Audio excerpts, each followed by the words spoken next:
Bonjour, aujourd'hui nous allons réaliser une tarte chocolat caramel.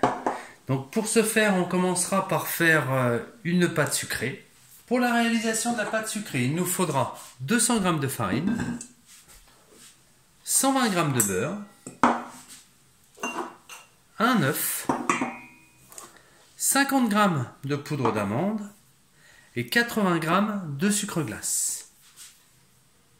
On va mélanger le sucre glace dans la farine avec la poudre d'amande. On va les mettre au niveau du batteur. Et au batteur, on va mettre la feuille. Hop, je descends et je commence à mélanger doucement. Ensuite, je vais incorporer le beurre. Je mets petits morceaux, voilà. Et j'incorpore mon beurre.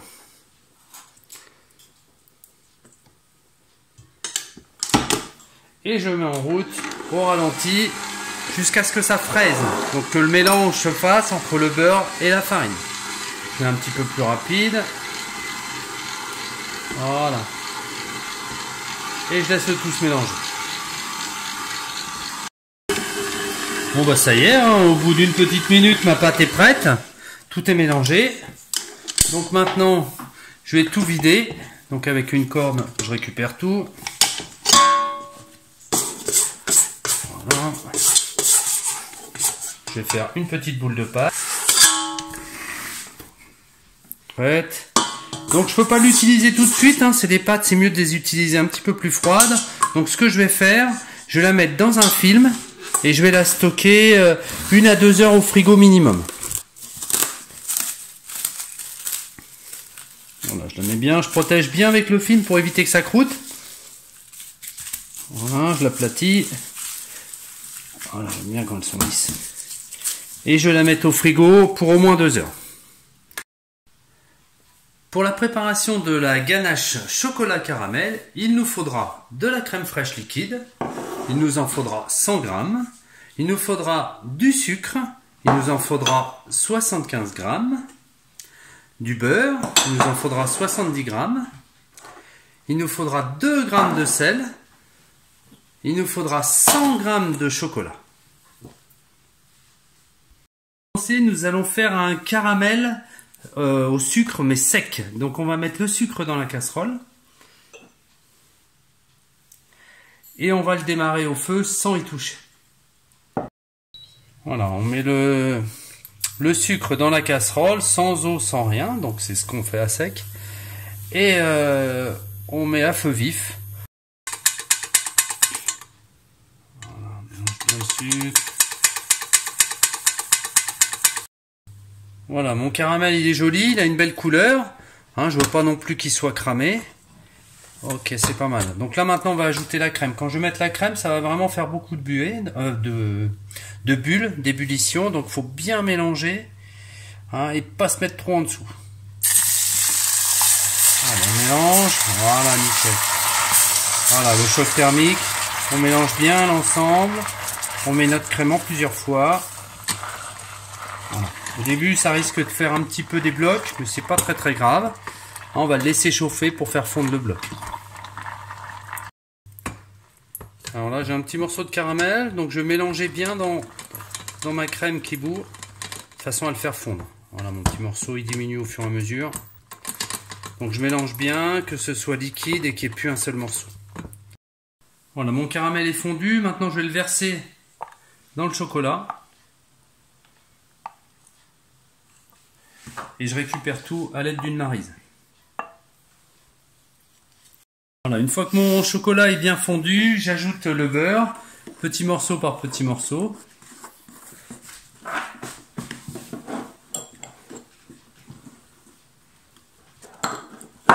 Et je mélange bien.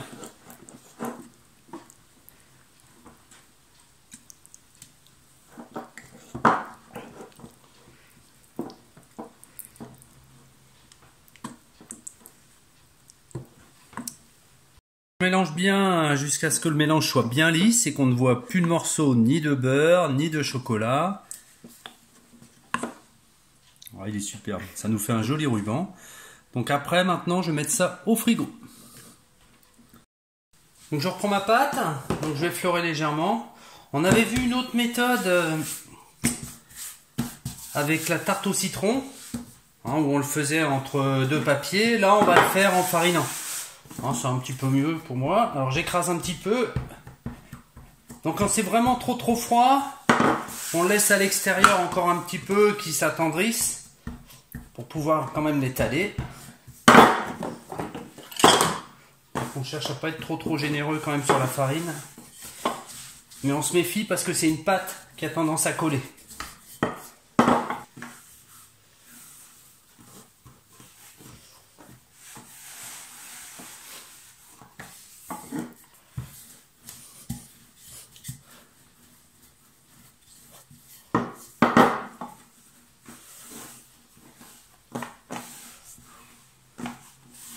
Voilà, ma pâte colle pas. C'est quand même assez épais. J'essaie de regarder que c'est soit la même épaisseur partout. Alors souvent c'est les bords où on a tendance à être un peu épais. Voilà, ça m'a l'air pas mal. Maintenant je prends un moule pour avoir un gabarit. Donc ce que je vais faire, c'est que je vais prendre un petit peu plus que la largeur du moule. À cette étape-là, on pense à préchauffer son four. On va le préchauffer à 160 degrés. Donc ici, j'ai mis mon cercle pour avoir un repère. Donc je compte qu'il va y avoir un rebord, mon cercle, un petit rebord. Ça m'emmène là. Hop, je vais mettre un peu plus sur le bord. Je fais le tour, grosso modo. Ensuite, je mets mon bout de pâte dans le cercle. Là où ça devient difficile, c'est qu'il faut que j'essaye vraiment d'aller au fond du cercle. Il faut vraiment qu'avec mes doigts, je pousse bien pour aller vraiment au fond du cercle. Voilà. S'il y a un petit trou, je le répare, c'est pas très grave. Voilà, et mon but c'est que derrière ça m'épouse bien. Là, c'est pas assez, et là c'est pas assez. Donc je pousse bien ma pâte, qu'elle aille bien au fond du cercle.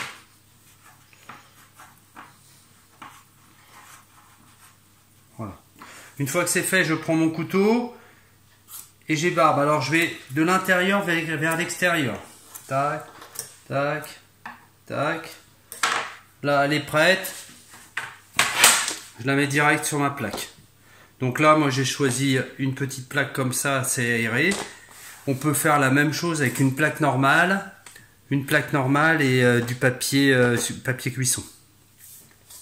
Hop, je mets ça pas trop loin, que ce soit pas trop dur. Et j'enchaîne pareil.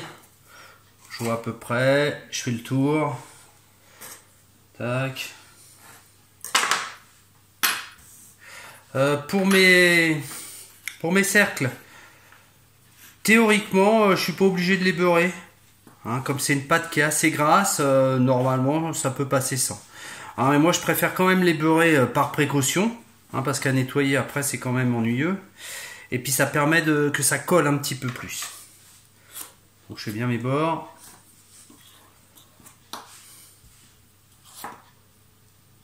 Enlève.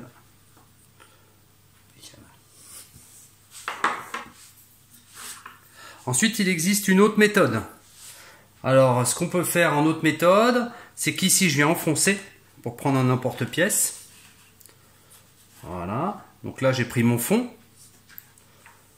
Donc, je le mets direct sur ma plaque.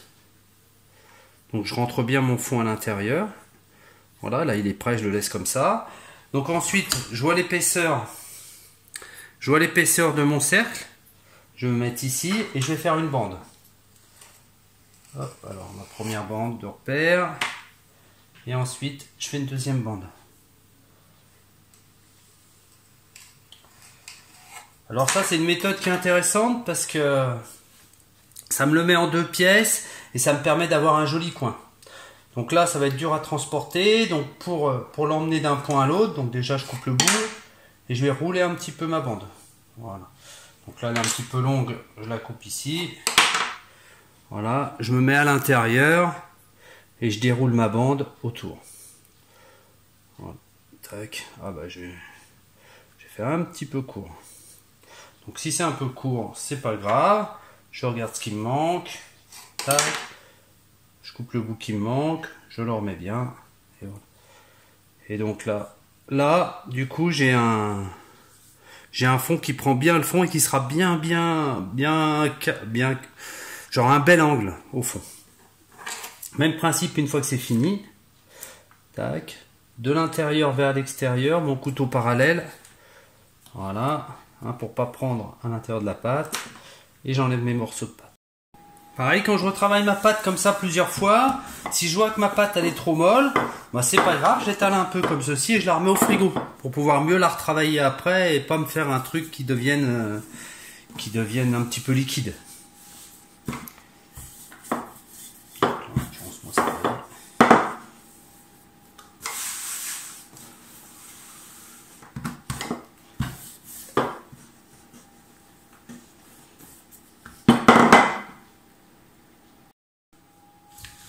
Avec mon morceau de pâte, je fais entre 8 et 10 pièces.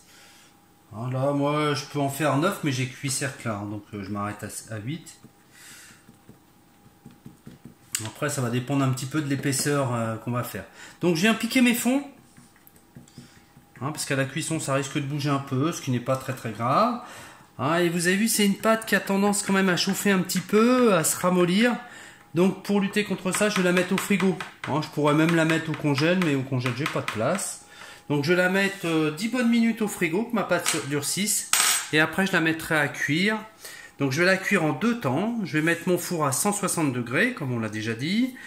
Et je partirai sur 15 minutes.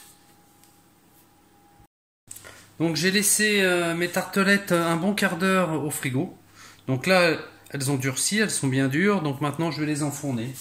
Donc pareil, 160 degrés pour 15 minutes pour commencer. Après, j'enlèverai le cercle, je les dorerai et j'en remettrai 15 minutes. Voilà, je suis à 13 minutes de cuisson. Donc je vais en profiter pour enlever les cercles. Donc il faut faire attention, c'est très chaud.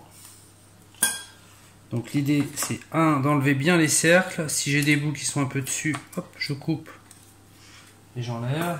Voilà. Ok, ça n'a pas l'air mal.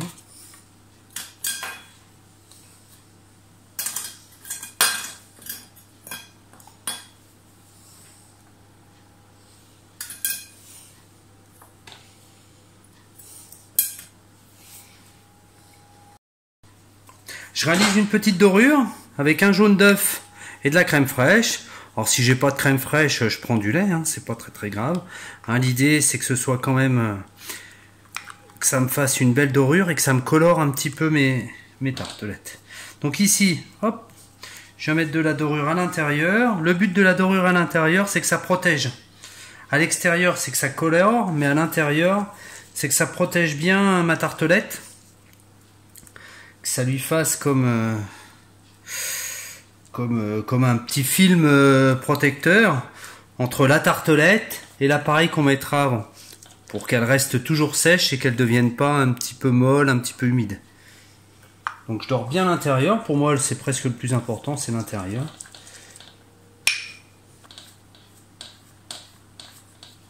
Voilà, parfait. Je le remets au four. Et là je vais mettre un petit peu moins parce que je pense que ça va aller assez vite. Je vais partir sur 14 minutes maximum. Donc je vais mettre un timer à 14 minutes. Et je regarderai bien, dès que ce sera bien coloré, je les sortirai dans tous les cas. Voilà, mes tartelettes sont cuites. Donc je ne vais pas trop les bouger, je vais laisser refroidir un petit peu, qu'elles durcissent. Donc elles ont un bel aspect. À la rigueur, on peut gratter un petit peu les bords pour égaliser. Mais là, ça nous fait quand même des belles tartelettes. Et donc en cuisson, j'ai fait 2 fois 13 minutes. Je récupère ma ganache du frigo. Voilà, je vais me mettre là. Donc là, maintenant, elle est assez dure. Donc ce que je vais faire, je prends ma tartelette, je mets à l'intérieur et je garnis.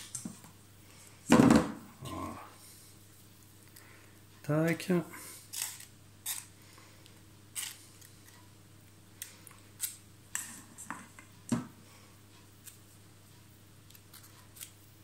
Et après je lisse bien.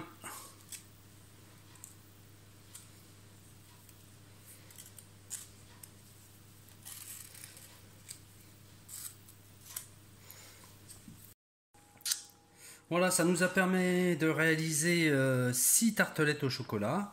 Hein, donc notre tartelette, elle est là.